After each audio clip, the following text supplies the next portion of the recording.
श्री माणिकलाल उगरचंद शाह, श्रीमती विमल, श्री माणिकलाल शाह की स्मृति में श्री अजीत कुमार माणिकलाल शाह, सौभाग्यवती अनुपमा अजीत कुमार शाह बारामती, श्री शांति कुमार माणिकलाल शाह, सौभाग्यवती नीला शांति कुमार शाह बारामती, श्री प्रशांत प्रेमचंद शाह, सौभाग्यवती चेलना प्रशांत शाह इंदापुर। समीचीन विकल्पों का सम्यक समाधान एक ऐसा उपाय जो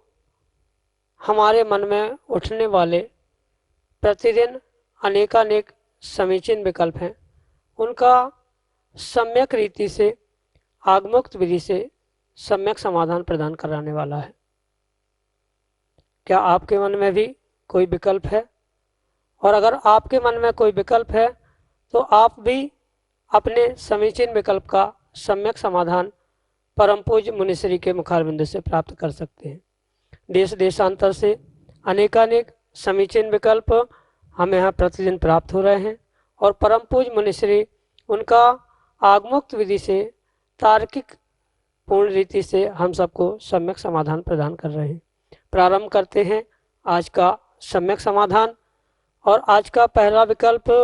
उत्तराखंड रुड़की हरिद्वार से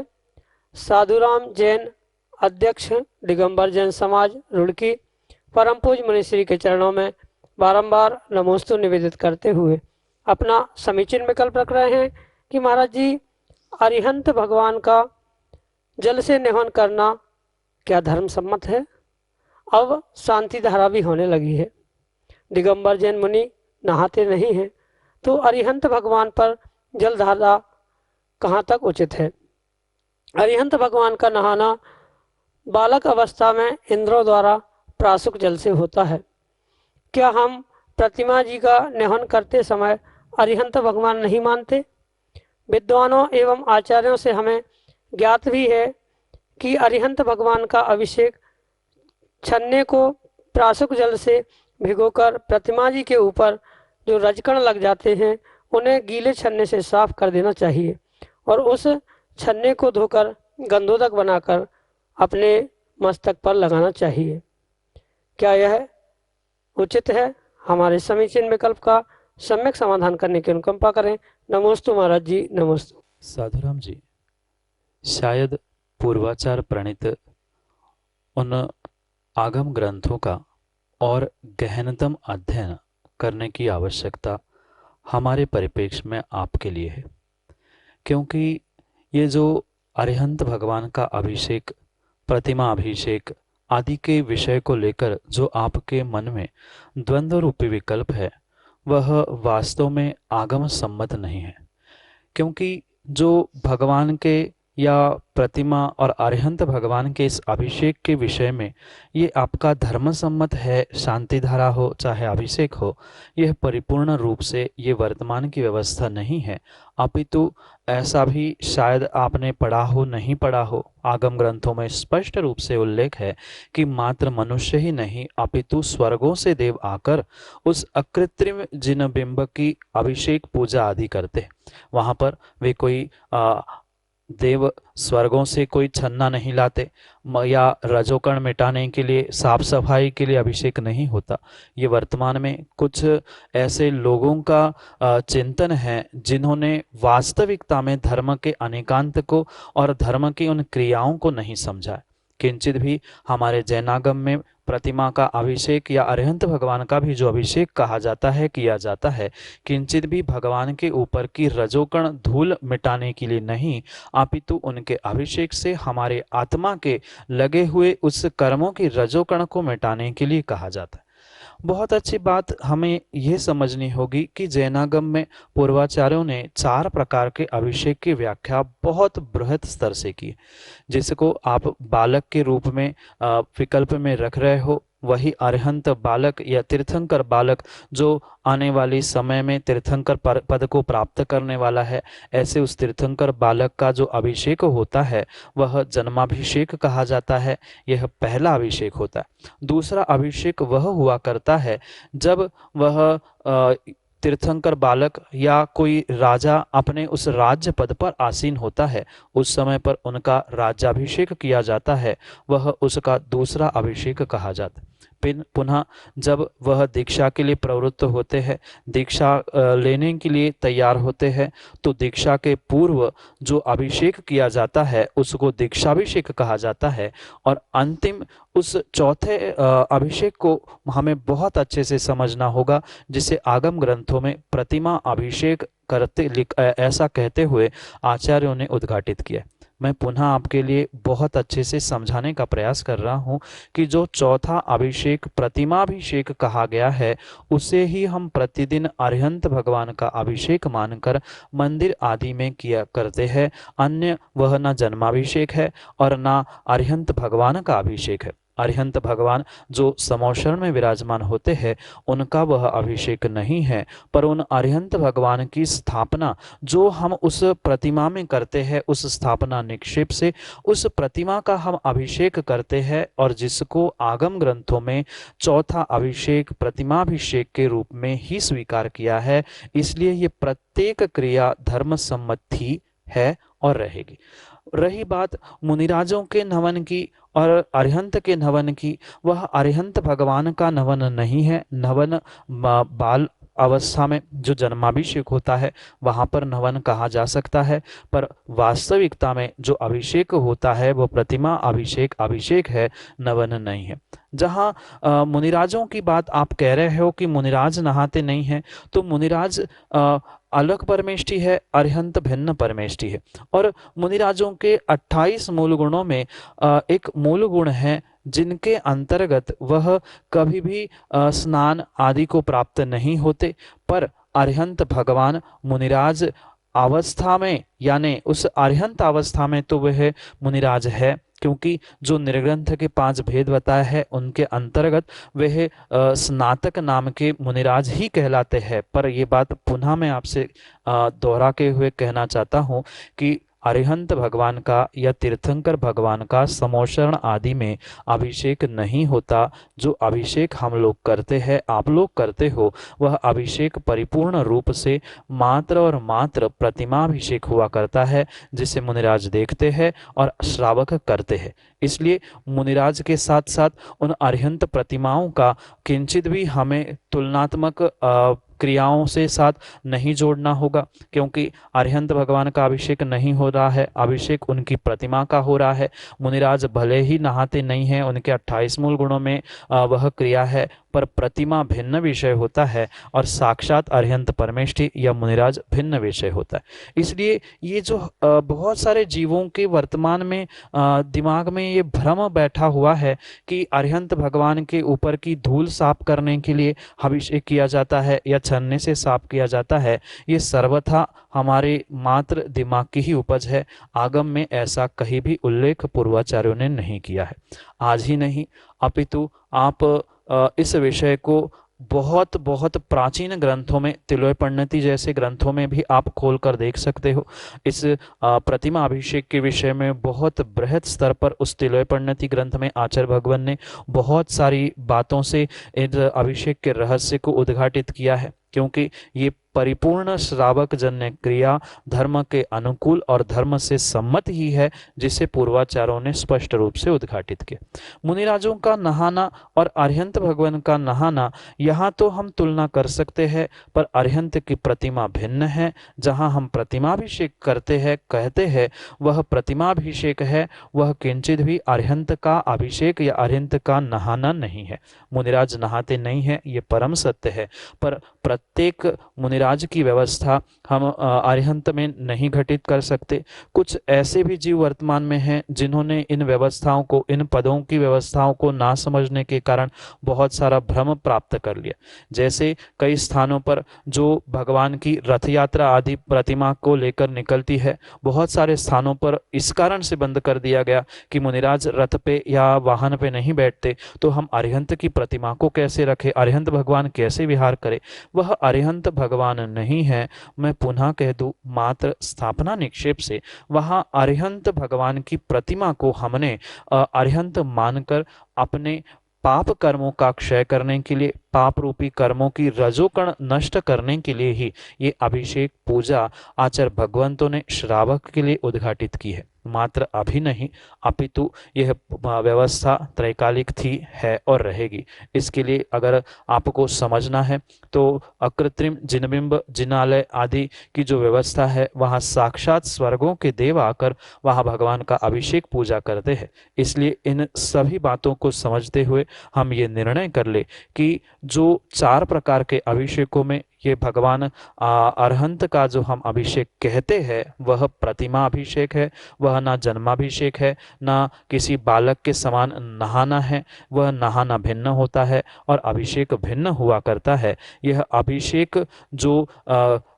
पानी और प्रासुक जल से जो अभिषेक करके जो गंधोदक बनता है, उस गंधोदक वो भी व्यक्ति उच्च स्थानों पर ललाट आदि पे लगाता है, उसमें भी कोई विकल्प करने की आवश्यकता नहीं है। पर ये बात परम सत्य समझे कि रजोकण हटाने के लिए अभिषेक या छन्ने से पहुंचने की व्यवस्था हमारे आगम ग्रंथों में नहीं है। अपने आत्मा के भीतर के रजोकण को मिटाने के लिए हम बहिरंग रूप से उस प्रतिमा को आदर्श मानते हुए, दर्पण के समान दर्पण में देखते हुए, दर्पण को साफ करते हुए, अपने आप के गाल पर लगी हुई कालोंच को साफ करने के लिए जो क्रिया करते हैं, बिल्कुल वैसी ही प्रतिक्रिया अरहंत प्रभु की प्रतिमा के सामने उनका अभिषेक करते समय हम अपने आत्मा के रजोकणों को मिटाने के लिए पुरुषार्थ करते हैं। इसलिए यह परिपूर्ण क्रिया है, आगम के सम्मत है। यह कोई भगवान का नहाना नहीं है, मुनिराज नहाते नहीं है, अरहंत भी नहाते नहीं है और अरहंतों का भी अभिषेक नहीं होता।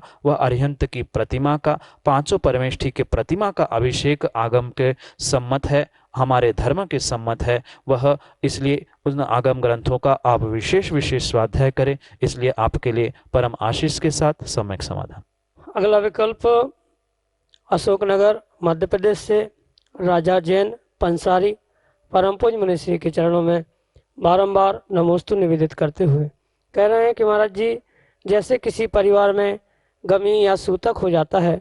तो क्या वह मोबाइल से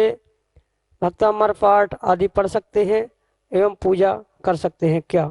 हमारे समीचीन विकल्प का सम्यक समाधान करने की अनुकंपा करें। नमोस्तु महाराज जी, नमोस्तु। इस प्रश्न को कई बार सम्यक समाधान से मैंने उत्तर दिया। जो सूतक पातक आदि की व्यवस्था है वह परिपूर्ण रूप से कुछ दिन कुछ समय के लिए उस दुखद और सुखद घटनाओं से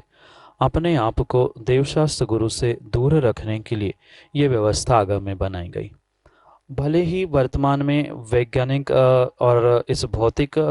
दृष्टि से जो मोबाइल आदि के द्वारा पूजा पाठ मंत्र स्त्रोत आदि जो कुछ भी प्राप्त होता है, भले ही वो कागजों पर नहीं है, भले ही इलेक्ट्रॉनिक मीडिया के द्वारा वह सॉफ्ट कॉपी में है, पर फिर भी वह द्रव्य श्रुत के रूप में ही स्वीकार किया गया। और इस द्रव्य श्रुत को किसी भी प्रकार से इन सूतक पातक के दिनों में श्रावकों को स्पर्श करना नहीं चाहिए। और अगर कर रहा है तो नियम से कहीं ना कहीं ज्ञानावरणी दर्शनावरणी कर्म का आश्रव वह अवश्य रूप से कर रहा है। इसलिए अगर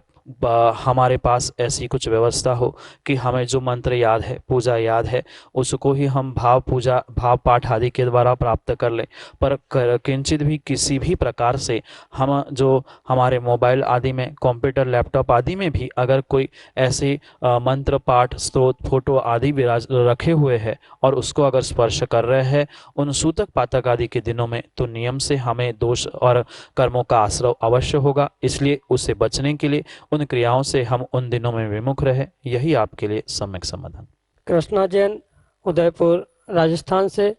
परम पूज्य मुनिश्री के चरणों में बारंबार नमोस्तु निवेदित करते हुए अपना समीचीन विकल्प रख रहे हैं कि महाराज जी, मैं गत कुछ दिनों से देश के सभी जैन साधुओं के लिए कोरोना के बचाव के हेतु नमोकार मंत्र का जाप कर रहा हूँ, तो इससे साधुओं के स्वास्थ्य पर कुछ प्रभाव पड़ सकता है क्या? हमारे समीचीन विकल्प का सम्यक समाधान करने की अनुकंपा करें। नमोस्तु महाराज जी, नमोस्तु। आप जो मुनिराजों के स्वास्थ्य लाभ के लिए जाप पाठ आदि का उपक्रम कर रहे हो, वह वास्तव में आपका उपक्रम बहुत ही स्तुत्य है, प्रशंसनीय है। क्योंकि आगम में ऐसा कहा जाता है, भावना भवनाशनी होती है और व्यक्ति जैसे भावनाएं रखता है, बिल्कुल उसको उसके जीवन में वैसा ही लाभ मिलता ही मिलता है। पर कृष्ण जी ये बात हम अवश्य समझे कि किसी एक की क्रिया करने से उसका फल किसी दूसरे को मिले, ऐसा सर्वथा संभव नहीं होता। जैसे कि माँ ने रोटी खा ली तो बेटे का पेट नहीं भरता, या किसी अन्य ने कुछ भोजन कर लिया तो किसी और को उसके निमित्त से साता मिले, ऐसा जरूरी नहीं है। हर जीव, हर द्रव्य अपने आप में अपने कर्मों के निमित्त से स्वतंत्र है, अपने सत्ता के निमित्त से स्वतंत्र है, और उनके कारण से ही उसके जीवन में सुख दुख रूप, अच्छा बुरा रूप क्रियाएं होती है। पर जो आपने ये मुनिराजों को स्वस्थ रहने के लिए भावना भाते हुए जो आपने नमोकार मंत्र आदि आदि के पाठ करना प्रारंभ किया है, वह एक बहुत अच्छा कार्यक्रम इसके लिए इसलिए कह रहा हूँ कि उन मुनिराजों तक उस वरगणा का प्रभाव पहुँचे नहीं पहुँचे, पर उनका निर्मल स्वास्थ्य रहे, जगत के ब्रह्मांड के सभी जीव अच्छे रहे, इस भावना से जो भी आप कार्य करोगे, नियम से स्वयं के लिए तो आप साता वेदनीय कर्मों को आश्रवित कर,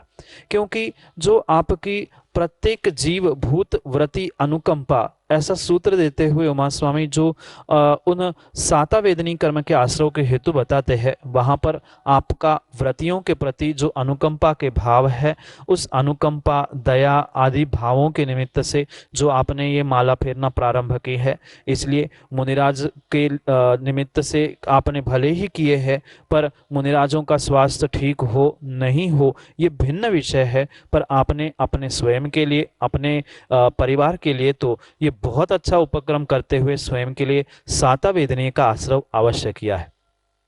कथनचित कुछ अंशों में हम ये कह सकते हैं कि अगर वह द्रव्य या व्यक्ति साक्षात हमारे सामने है तो हमारे जाप का कुछ अंशों में उन वर्गणाओं में प्रभाव करते हुए वातावरण आदि बदलकर वह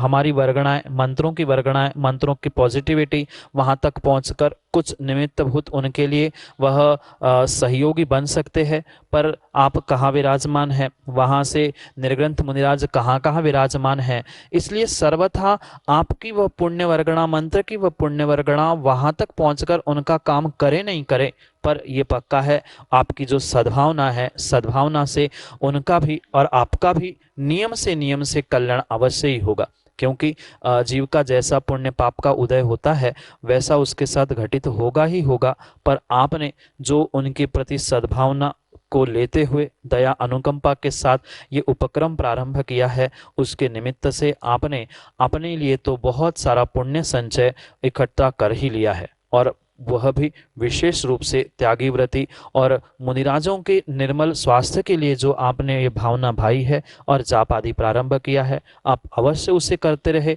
उसमें कोई भी दोष नहीं है। पर परम सत्य आगम के परिप्रेक्ष्य में हमें ये भी समझना होगा कि आपके कभी भी कुछ करने से उसका फल किसी दूसरे को मिले, ऐसा सर्वथा नहीं हो सकता। कथनचित वर्गणाएं प्रभावित कर सकती है, पर कौन कहा कैसा आदि सब बातों को समझकर उसका बोध करना आवश्यक होगा। पर आपने अपने लिए बहुत अच्छा काम किया है, जो भावना भाई है वह भावना भी फलीभूत हो, सभी निर्ग्रंथ मुनिराजों का, सभी पिच्छी कमंडल धारियों का स्वास्थ्य निर्मल होता रहे, आपकी भावना भी प्रशस्त हो, आप उन भावनाओं को बढ़ाते हुए अपने जाप को अवश्य करते रहे और सभी का स्वास्थ्य लाभ होता रहे। इसी भावना के साथ आपके लिए सम्यक समाधान। पलक जैन, सागर, मध्य प्रदेश से परम पूज्य मुनिश्री के चरणों में कोटि कोटि नमोस्तु निवेदित करते हुए अपना समीचीन विकल्प रख रहे हैं कि महाराज जी, महावीर जयंती या अन्य किसी अवसर पर नमोकार महामंत्र अखबारों में छपवाना सही है क्या, एवं इंस्टाग्राम, फेसबुक आदि पर शेयर करते हैं, और अगर कोई अशुद्धि वाली महिला उस मैसेज का स्पर्श करती है तो इसमें दोष पाप किसको लगेगा, उस महिला को या जिसने शेयर किया है उसको? क्योंकि हमारे लिए तो नमोकार मंत्र पूज्य है, लेकिन अन्य लोगों का इसका महत्व नहीं जानते, और अखबार में तो सभी माताएं बहनें पढ़ती हैं। ऐसे में उस नमोकार मंत्र को कोई भी अशुद्ध अवस्था में छू लेती हैं तो इसका दोष किसे लगेगा? हमारे समीचीन विकल्प का सम्यक समाधान करने की अनुकंपा करें। नमोस्तु महाराज जी, नमोस्तु। हाँ, ये तो परम सत्य है कि किसी अखबार में या मोबाइल न्यूज़पेपर, कहीं भी जो वर्तमान में भगवान की फोटो, गुरुओं की फोटो, नमोकार महामंत्र आदि जो कुछ भी छापा जाता है और उसका किस प्रकार से प्रयोग किया जाता है वह तो सबके सामने है। और नियम से जो उसका दुरुपयोग करेगा उसे उसका पाप रूप फल मिले बिना रह नहीं सकता। जैसे कि आपने विकल्प में मोबाइल में इंस्टा, फेसबुक आदि के द्वारा भेजे हुए मैसेज के लिए या अखबारों के लिए भी आपने जो ये प्रश्न भेजा है, वास्तव में यह एक विचारणीय बात वर्तमान के परिप्रेक्ष्य में है कि भौतिकता की चकाचौंध में व्यक्ति ये भूल रहा है कि मैं उस भौतिकता के द्वारा, चाहे अखबारों के द्वारा जो भी उन मैसेजों को शेयर कर रहा हूँ, मंत्रों को भेज रहा हूँ, परिपूर्ण रूप से ये किंचित भी आगम के परिप्रेक्ष्य में उचित बात है ही नहीं है। और रही बात जो उसको भेज रहा है और जो पढ़ रहा है, इनमें से सबसे बड़ा कर्म का आश्रय करने वाला पापी कौन है, अगर ये प्रश्न हम करे समझे तो उन दोनों की बराबरी बिल्कुल बराबर ही रहेगी। अगर हम उन भेजने वालों को जब एक बार उसने भेजा था हम उसको अच्छी तरीके से समझा दे तो उसकी पुनः हमारे मोबाइल पे या हमारे उस इंस्टा, फेसबुक पे पुनः उसको वह वैसा मैसेज, फोटो आदि भेजने की ताकत नहीं होगी। जब तक हम उसे पढ़ने की इच्छा नहीं रखते, जब तक उसे हम प्राप्त करने के भाव नहीं रखते, तब तक वह हमें ज़बरदस्ती कोई भी नहीं भेजता। क्योंकि उस हमें पता नहीं वो उसका प्रयोग कैसा होता है। पर जैसे मैंने सुना है कि स्वयं हम उनको फॉलो करते हैं तब वो जाके आपके लिए वो शेयर कर सकता है। अनावश्यक लोगों को अगर हमने ज़बरदस्ती अपने फॉलोअर्स बनाया है या हम उनके फॉलोअर बने हैं तो हमें तो इन विसंगतियों को सामना करना ही पड़ेगा। और रही बात, सामने वाले को पता नहीं है कि आप कौन से समय पे कैसी स्थिति में हो, पढ़ना है नहीं पढ़ना है, किसको सूतक है किसको क्या है, वह स्वयं का भी निर्णय होना आवश्यक है। अगर कोई ऐसा धार्मिक ग्रुप हमारा है तो हम उन दिनों में उन धार्मिक ग्रुपों को खोले ही नहीं, या उन इंस्टा या उन विशेष आईडी से आए हुए मैसेजों को हम ना पढ़े। हमारी भी थोड़ी सी सावधानी होना बहुत बहुत आवश्यक है। सामने वाला तो एक जैसे सबको भेज दिया, उसने ऐसे ही उसको सब ग्रुपों में डाल दिया, पर उसको पढ़ना नहीं पढ़ना कहाँ से क्या आया है, क्योंकि जैसे महावीर जयंती का निमित्त लेके आपने बात पूछी है, अगर हमें पता है कि कल महावीर जयंती है, आज है, तो उस दिन तो मैसेज लगभग वही आएंगे, उनकी फोटो आएगी, मंत्र आएगा, उनके सूत्र आएंगे। तो अगर उन दिनों में व्यक्ति परिपूर्ण रूप से शुद्धि में नहीं है, सूतक पातक आदि के निमित्त से हो या अन्य किसी प्रकार से, तो कम से कम उन ग्रुपों को उन दिनों में तो हम ना खोले, क्योंकि भेजने वाले का काम तो ऐसा हुआ ही करता है। पर भेजने वालों को भी ये बोध होना आवश्यक है कि अगर किंचित भी किसी भी प्रकार से उस भेजते समय या जिसको हमने भेजा है उसको किसी प्रकार से सूतक पातक के आदि की अशुद्धि है तो उसको वहां पहुंचा, उसने स्पर्श किया तो निमित्त भूत तो उसे दोष तो लगेगा, पर परिपूर्ण रूप से दोष उसी व्यक्ति को लगेगा जिसने उसे खोला है, स्पर्श किया है, पढ़ा है। जब तक उसने उसे पढ़ने के भाव नहीं रखे हैं तब तक उसके पास वह पहुंच नहीं सकता। इसलिए ये बात हमें निर्णय करने योग्य होगी कि जो इंस्टा, फेसबुक आदि के द्वारा जो ये मैसेज आदि भेजा जाता है, उन मैसेज में क्या कैसा भेजना चाहिए, क्योंकि कभी कभार ये भी देखा जाता है उनको चाहे अखबारों में लगाया हुआ हो, अखबारों में आने वाली न्यूज़ हो, अक्सर ये देखा जाता है उसके निमित्त से जो भी अशुद्धियाँ हुआ करती है, जो मंत्र हो, जो फोटो तस्वीर आदि भी हो, उनको भी कोई भी कहीं भी उठाकर फेंक रहा है। बहुत अच्छी बात तो आगम के परिप्रेक्ष्य में माँ यही समझाई गई है कि जो भी अक्षर चाहे अखबारों में हो, चाहे तुम्हारे इंस्टा, फेसबुक आदि मोबाइल में प्राप्त होने वाले सॉफ्ट कॉपी में हो, परिपूर्ण रूप से ये प्रत्येक शब्द, प्रत्येक वर्ण अपने आप में एक मंत्र की तरह आगम में आचार्य भगवंतों ने उसे ग्रहण किया है। और अशुद्धि के दिनों में तो स्पष्ट रूप से आचार्य भगवंत कहते हैं कि किसी भी ऐसे अखबारों को, ऐसे कागजों को या कहीं पुस्तकों को नहीं पढ़ना चाहिए जिसके द्वारा हमारी इन मंत्रों की अशुद्धि हो या हमें उसके द्वारा ज्ञानावरणी आदि कर्मों का पाप रूप आश्रय हो। इसलिए उन दिनों में तो जैसे पहले काल में बिल्कुल परिपूर्ण रूप से शुद्ध अपने उस समय का ध्यान रखते हुए जो एक मर्यादा का बोध पूर्व काल में किया जाता था, उस मर्यादा से अगर व्यक्ति रहेगा तो नियम से इन पापों से बचने के लिए वह अपने आप को इन क्रियाओं में संलग्न कर सकता है। इसलिए हम कहाँ तक अखबारों को रोक सकते हैं, कहाँ तक बाह्य निमित्तों को रोक सकते हैं। हमने अगर अपने आप पर ही पाबंदी डाली है तो उस पाबंदी के निमित्त से हम अपने आप को सुरक्षित कर सकते हैं। दूसरों को सुरक्षित करना, दूसरों को समझाना कठिन हो सकता है, पर हम अपने आप को अगर समझा देंगे तो नियम से हमारा कल्याण और हमारा काम अच्छे से हो सकता है। जय जिन बंधु, समीचीन विकल्पों का सम्यक समाधान इस कार्यक्रम में आप सब हम लाभ ले रहे थे मुनिश्री के प्रवचनों का या समाधानों का। सुविशुद्ध ज्ञान धारा इस प्रतियोगिता का जो यूट्यूब चैनल सुप्रभ वॉच के माध्यम से चल रही है, उसके सवाल भी आपको नीचे पट्टी पे मिले होंगे। उस सवाल को आपको सही जवाब 6:15 पे हमारे व्हाट्सएप के नंबर पे भेजना है 8707548811 और लकी विजेताओं का चुनाव या लकी विजेता की घोषणा शाम को 6:45 यूट्यूब चैनल एवं फेसबुक के माध्यम से आचार भक्ति के द्वारा आचार भक्ति के कार्यक्रम में होगी। मैं मुनिश्री के चरणों में बारंबार नमोस्तु करता हूं एवं आज के कार्यक्रम को यही विराम देता हूं। नमोस्तु नमोस्तु। श्री माणिकलाल उगरचंद शाह, श्रीमती विमल, श्री माणिकलाल शाह की स्मृति में श्री अजीत कुमार माणिकलाल शाह, सौभाग्यवती अनुपमा अजीत कुमार शाह बारामती, श्री शांति कुमार माणिकलाल शाह, सौभाग्यवती नीला शांति कुमार शाह बारामती, श्री प्रशांत प्रेमचंद शाह, सौभाग्यवती चेलना प्रशांत शाह इंदापुर,